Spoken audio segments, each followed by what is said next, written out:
Since the mid-2000s, the underworld of Sydney has been at war over money, power and drugs. The levels of violence have shocked the public and the media and overwhelmed the police force. Daylight executions and drive-by shootings have become regular headlines in the news. Even the wives of these gangsters have been targeted. Despite this, the murder of Alen Moradian shocked everyone. A man once compared to mafia boss Tony Soprano and described as Australia's cocaine kingpin. In Sydney's Gangland war, no one is safe. This is the life and death of Alen Moradian.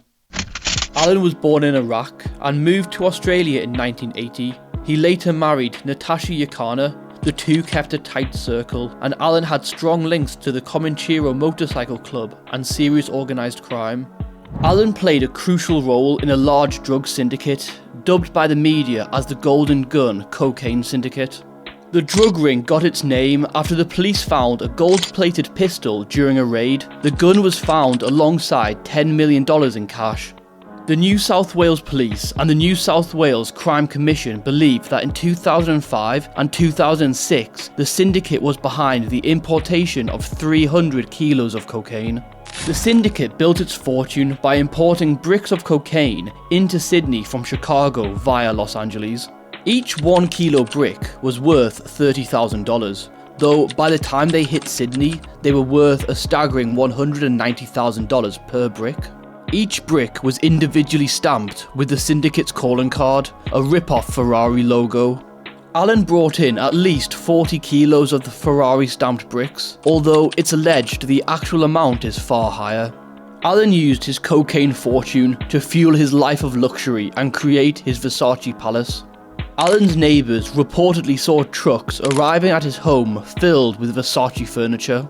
His home was covered floor to ceiling in gold and Versace print. Alen even hired an artist to convert his living room into a version of the Sistine Chapel, spending $40,000 on a ceiling mural showing sky and angels.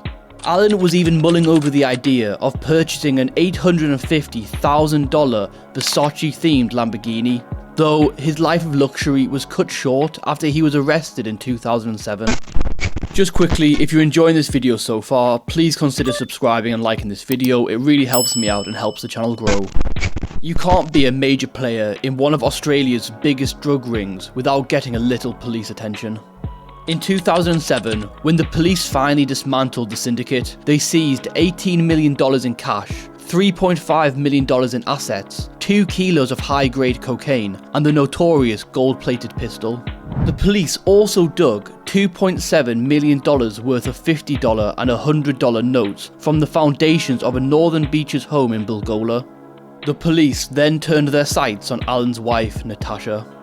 The police created a sting operation whereby they pretended to be corrupt. They promised to whisk Alen out of the country to safety for a price. Natasha fell for the trap and delivered herself and $760,000 worth of cash stuffed into garbage bags straight to the police. The police called this one of the largest cocaine and money laundering rackets in New South Wales history. Alen agreed to hand over his arsenal of weapons in exchange for a 5% reduction in his sentence.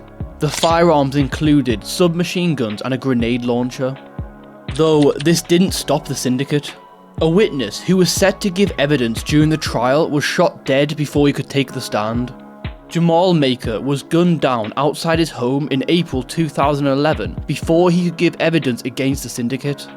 In 2007, Alen was sentenced to 16 years and 9 months in jail for drug importation and supply. In 2011, Natasha pleaded guilty to dealing with $4.6 million in cash between 2005 and 2007 that was related to Alen's drug operation. She was sentenced to a maximum of 4 years and 6 months in jail. During the trial in the New South Wales Supreme Court, a former salesman for Versace gave evidence about Alen's spending spree. They stated, "He was very passionate about the brand and what it represented. He loved the Versace furniture and the excess. It was his vision and it was my job to carry his vision through." It seemed not all was happy in the Moradian household in the time leading up to the pair's arrest. Natasha seemingly got tired of the high life, and in an email to her husband, she said, "Why do you sit there and show off? I'm the man, I'm the man." Do you see Tony Soprano doing that? He doesn't care who people think is the boss. He points it all off on a junior for a reason, to take the heat away from him. You, on the other hand, want the attention. You get a big head, you love it. People like that won't survive. During his time in prison, Alen had come to know infamous gangster Mahmoud Brownie Ahmad. It's believed that Brownie had extorted Alen out of $500,000. An Underworld source said Brownie bashed Alen and extorted him in jail. Brownie found out that he owned the biggest house in Fairfield, the Versace Palace, and went after him. Underworld sources said it was rumoured that Alen had put up part of the money to have Brownie killed. After a decade behind bars, Alen was released from prison in December 2017. After being released, Alen's life was a far cry from what it once was. During the years after being released, Alen believed his life was in danger. Sydney's Gangland war was out of control, and Alen was trapped in the city. Alen was required to periodically present himself to the Windsor Office of Community Corrections, which supervised parolees, though he was desperate to have the reporting conditions removed. An Underworld source told Daily Mail Australia that Alen instructed lawyers to approach community corrections about varying his parole so he could flee overseas.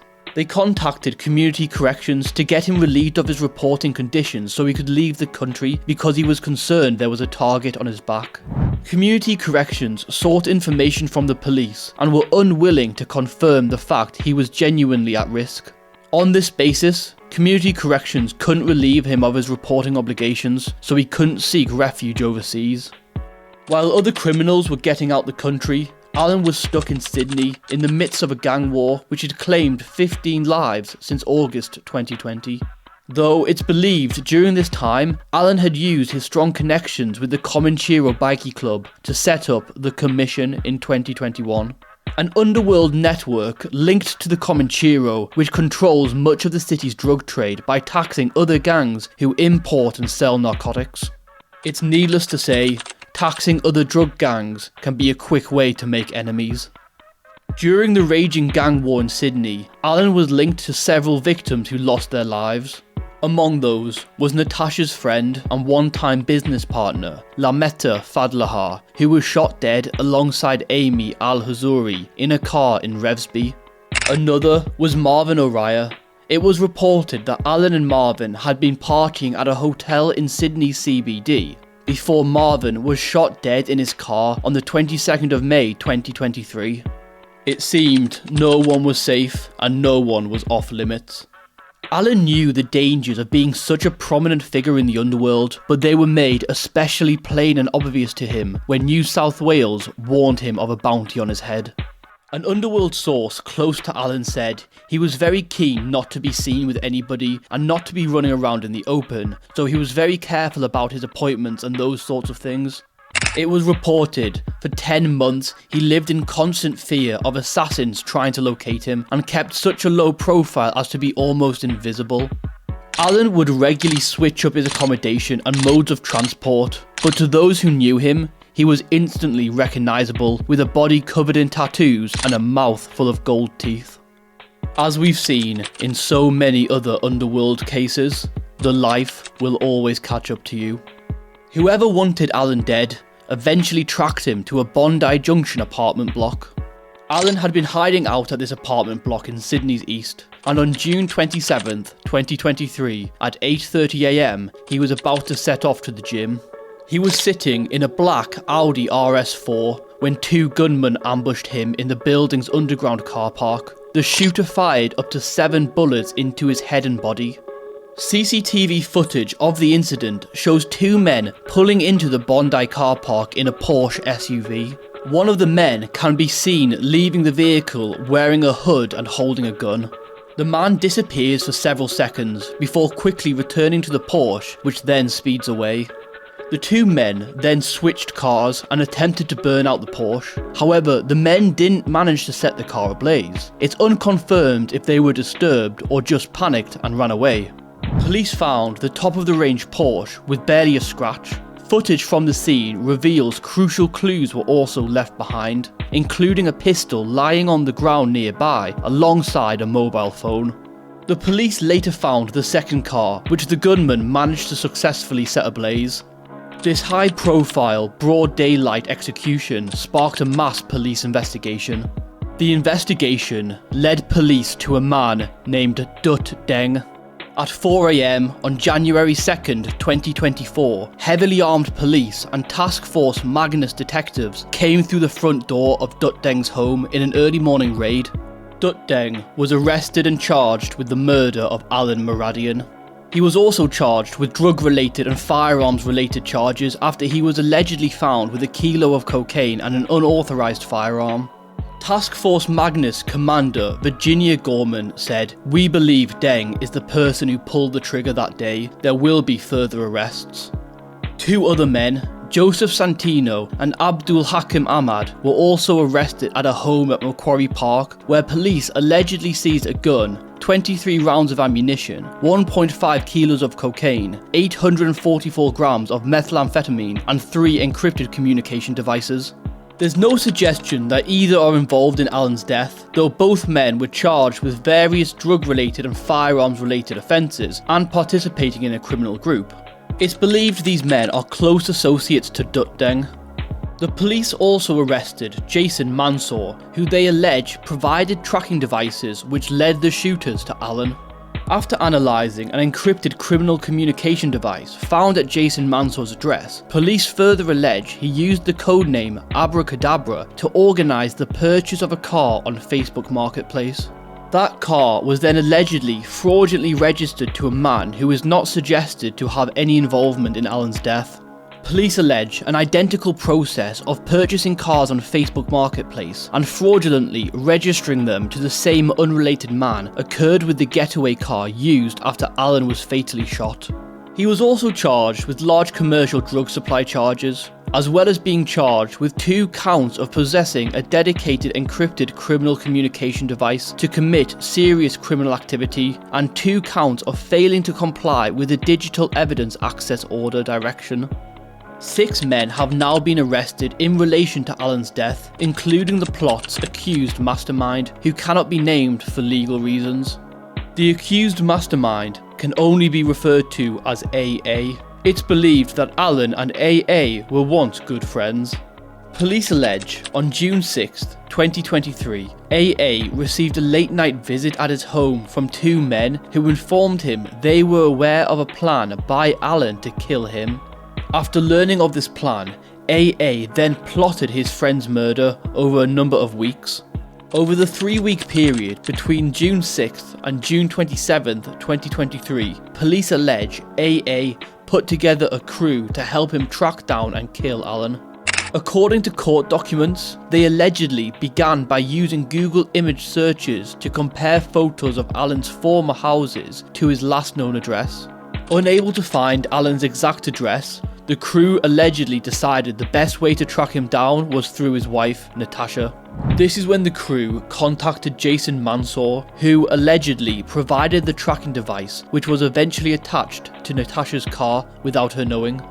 Police allege the device then reported the car's location to a mobile phone in AA's possession. When the tracker allegedly showed Natasha's car stopping overnight at a high-rise apartment block in Bondi Junction, AA and the crew figured they had found Alan's hideout. The hit was then put into motion. Detective Acting Superintendent Virginia Gorman told reporters, "As quite typical with organised crime murders, the people who actually go out and do the murder are people who don't have any personal relationship or reason to do that murder, but they've been contacted in some form to take the task. It's the total and absolute disregard for anybody else in trying to achieve their aim, all for organised crime." Alan's funeral was a who's who of Sydney's underworld. It's reported that guards threatened media to back away, warning reporters and photographers could be assaulted by Alan's associates. After the funeral, Natasha gave a statement to Daily Mail Australia. She criticised the police force for not granting her husband approval to travel overseas, or at least to another state. She believed that if such permission had been granted, his death could have been prevented. This brings us to the end of the video. Let me know what you think down below. As always, if you've made it this far, thank you so much for watching. Till next time, take care.